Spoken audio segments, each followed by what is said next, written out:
আজ আর কবিতা নয়, লিখব একটা ছোট্ট কাহিনী, পার্থ সাহার লেখা। কাহিনীটি হলো এক রাজকুমারী আর এক রাখাল বালকের গল্প।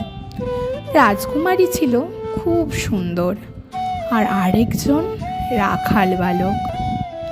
এই কাহিনীটি তাদের দুজনকে নিয়ে।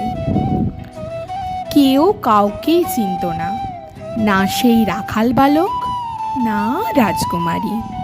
একদিন হঠাৎ করে তার সাথে পরিচয় হলো রাজকুমারীর। তার সাথে কথা শুরু হলো। বেশ ভালোভাবেই কথা বলছিল তারা। একটা কথা হয়তো সবাই জানো, মানুষ রূপের না, প্রেমে পড়ে কথার। এইভাবে কথা বলতে বলতে রাখাল বালকের মনে প্রেমের সৃষ্টি হয়।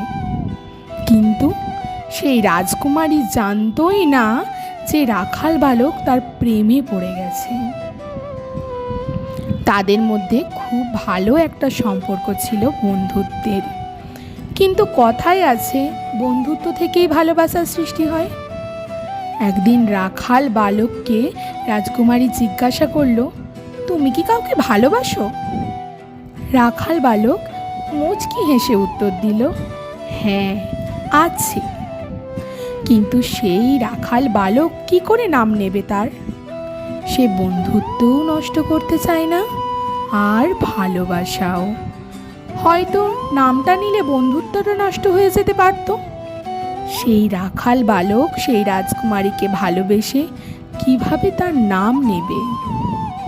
তাকে নিজের মতো করে শ্রদ্ধা করে সে। কিন্তু সে একদিন সব জানতে পেরে গেল। তারপর রাখাল বালক আর রাজকুমারীর মধ্যে শুরু হলো দূরত্ব।